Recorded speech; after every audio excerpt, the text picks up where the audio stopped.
Hello everyone, OJ here, and welcome to PE News. Today we've got some fantastic topics to go over, some great discussions to get into, so let's go ahead and get right into it. And we are starting off with a little bit of information. Shout outs to my dude over there at Go Nintendo RMC. He pulled out some information based on the recent Nintendo Switch numbers. If you have not seen my video breaking down all the sales numbers and the million sellers, make sure you do so. I'll have a card playing at the top of the screen or something like that, or you can always go to my channel and check out that video. I have a picture of Link with the Nintendo Switch, and he has the ultimate pose and all that, so all that good stuff. But anyway, let's get into what RMC had to say here when comparing the Nintendo Switch sales numbers in its first year and some odd months to the PlayStation 4, the current generation leaders. So here's what RMC had to say via Twitter. Here's yet another look at how well the Nintendo Switch is doing. After approximately 16 months,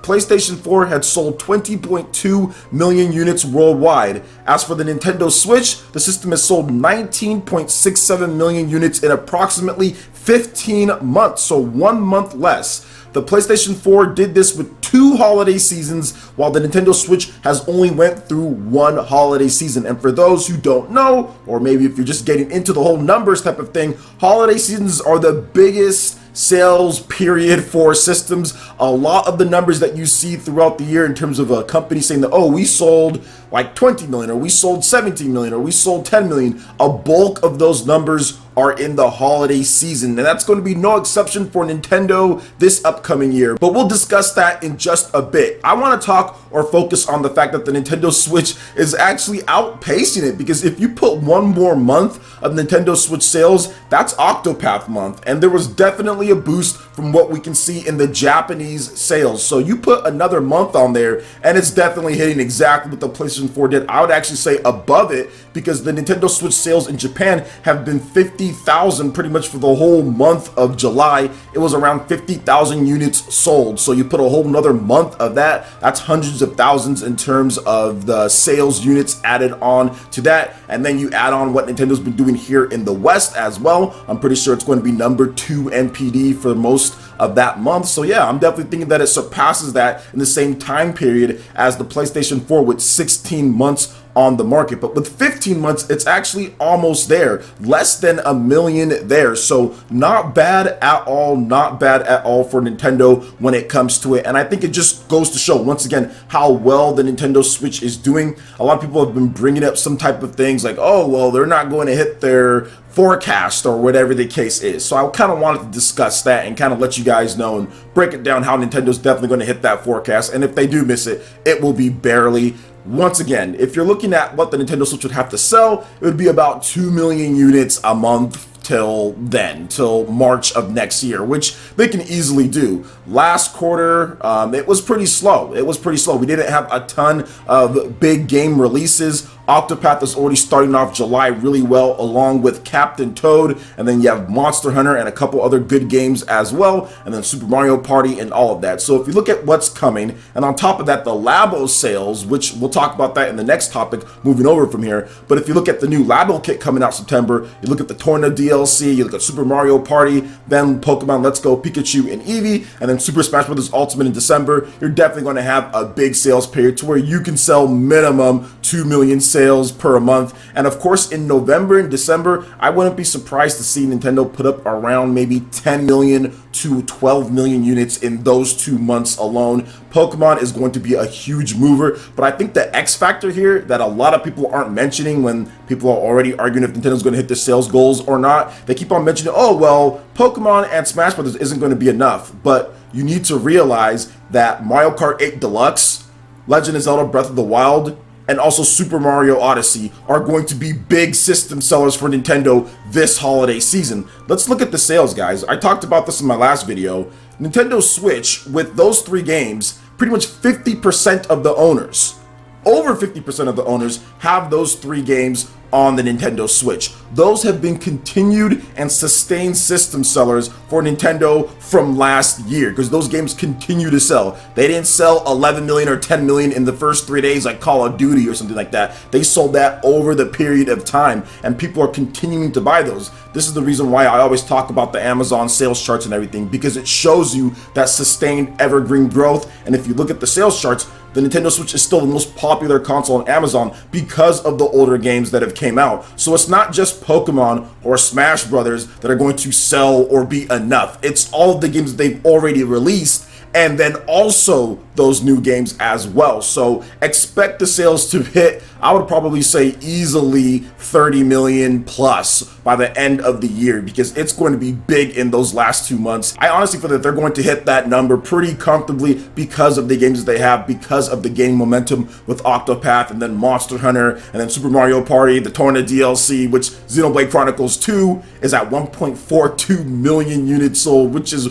really good for that style of game. Could hit 2 million by the end of the year. The Torna DLC is definitely not going to hurt its sales prospects. So that's the thing that I just want to let people know, is that it's just not going to be that. Nintendo's going to be pretty good heading into the holiday season. It's also interesting to note that the Nintendo Switch didn't have the type of Western or bigger third-party support. Now, the PlayStation 4 didn't have as many big or huge titles in its first 16 months on the market, but it still got a lot of ports from major third-party companies. It still got those, which Nintendo Switch is getting some kind of spotted here and there. The Nintendo Switch has more great first-party games, and of course independent games, with a few big ones here and there from Bethesda and like South Park and everything, but it doesn't have the full array of like Assassin's Creed and some of the stuff that even the Wii U got with last generation. So I think it's even more impressive that Nintendo's been able to do this with essentially independent titles, their first party big games, and a few big ones like Wolfenstein, Doom, and a few other games like that. So for me, I think this is definitely a success for Nintendo. Obviously, I'm thinking that they're feeling pretty good based on what they have for the holiday season,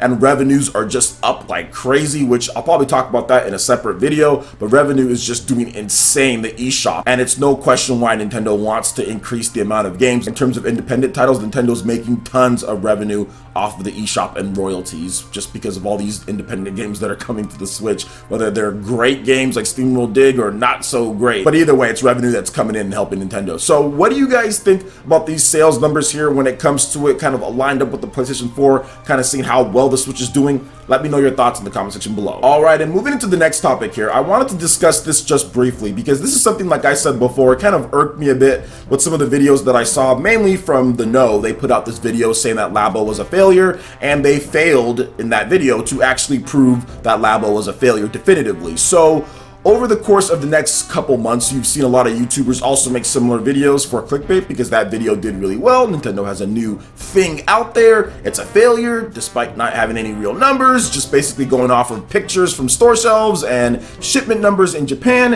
And then we recently got numbers that LABO has sold 1.39 million units. So almost 1.4 million units in just a couple of months on the market, with a great looking LABO Toy-Con 3 coming up as well. And I want to know, or at least people were asking, how did it get to that point to where everyone was saying it's a failure? Because everyone was saying, hey, the big story here is that LABO sold surprisingly well. But why did LABO sell surprisingly well? Who put that out there that LABO wouldn't do well? Like, people are sitting there and saying, surprise, I'm surprised, I'm surprised. And I'm like, why are you surprised? If you look at the Japanese numbers, the beginning Japanese numbers for LABO were good. They were good from the very beginning. So I didn't understand why everyone was saying that LABO was going to be a failure based off of pictures when you had sales numbers in Japan. Now, if you study sales numbers, obviously anything that Japan does when it comes to the rest of the world is blown up by at least 2 to 3 times. I mean, minimum, it would be 2 to 3 times. LABO was sold around 300,000 units in Japan alone. And with the rest of the world, it tacked on like about another million plus, because there's just so many more people in the rest of the world than the island of Japan. So for me, when I was looking at it and I'm seeing that people are saying LABO sales failure and all that, I said this doesn't make sense, because LABO has been doing well in Japan. It sold that much. So you know, just by the fact of sheer numbers wise, that LABO was going to be at least at 1 million units sold. Just on the fact of that alone, there's enough people that have a Switch that can go out there and buy LABO. It doesn't need to sell like Call of Duty or like Legend of Zelda, but it's going to sell at a decent clip because the design and what they did and how they marketed it was really good. And I felt that it was definitely going to be a million seller pretty quickly here, and that's exactly what we saw. So going forward in the future, guys, just make sure that you can identify this type of clickbait. If they don't give you solid numbers worldwide, if they use weird type of situations to try to say, oh, well, it's a failure because of this, shipment numbers, those are the key signs of a clickbait video. When they don't give you solid numbers, when they don't look at sales analytics in terms of how Japan does compared to the rest of the world, and just basic stuff like, well, yeah, if something's doing this much in Japan,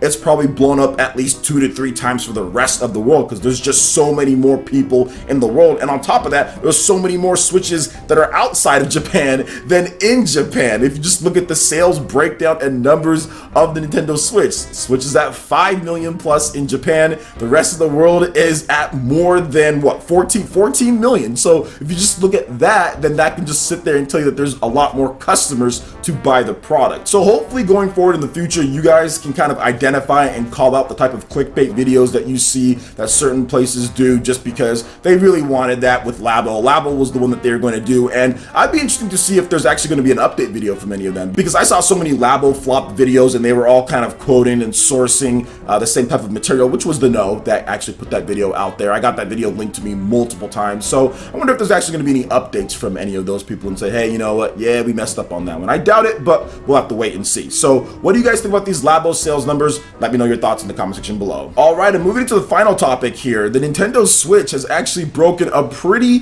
long 11-year decline for the Japanese console market in Japan, which is just absolutely incredible. So the Computer Entertainment Suppliers Association keeps track of all sorts of game industry statistics in Japan alone, and the company just released some interesting new details for the console side of things when it comes to the Nintendo Switch. This is how big of a hit the system has been. Now, since 2017, the video game console market hit 386,700,000 yen. That is about 3.5 billion in sales, which is a 22.7 increase year on year. Now, the console industry in Japan has been on the decline for 11 years, so over a decade now, the console market has been on the decline in Japan. But now all of that has changed because of the Nintendo Switch. The CESA has attributed the Nintendo Switch alone for reversing the downward trend, and I think it took a portable slash home console to reverse the trend because portable systems have been very successful in Japan. The Nintendo 3DS actually outsold in terms of full numbers the PS2, and you guys all know the PS2 is the highest selling system of all time. So the Nintendo 3DS even passed up the PS2, and of course you guys know the DS and other systems that it came before it that have sold really well in Japan when it comes to portable systems. So to see the Nintendo Switch have this hybrid aspect to it and kind of prop back up, bring back the Japanese industry by itself, it's pretty amazing to see. So I'm glad that Nintendo Switch was able to do that, and I think that this pretty much confirms that there will not be any type of normal Nintendo home console going forward in the future, at least anytime soon. I think the hybrid is the way to go, and then you can just innovate and reinvigorate the market and continue doing things through the hybrid. But that's just my thoughts on the matter. I think that's what these numbers somewhat prove, but we'll have to wait and see on that one. So what do you guys think about all the different topics that we discussed here? Let me know your thoughts in the comment section below. All right, Ninja, that wraps it up for this video here. Go ahead and check out the links in the description below. We got Facebook and Twitter. Likes, follow social media would be fantastic. Also, make sure you check out our brand new PE Ultimate Patreon page as well. Got a lot of cool rewards and all this cool stuff that we're doing there, so make sure you guys check that out. Trust me, if you're already a member, it's awesome. Make sure you just look over the Patreon link in the description below. Also, make sure you hit that like button if you did like this video. Lets me know you guys want more content like this going forward in the future. And subscribe to PlayerEssence for the latest RPG, Japanese, and Nintendo gaming news. Thank you so much for watching, and we'll catch you guys for the next one. Peace.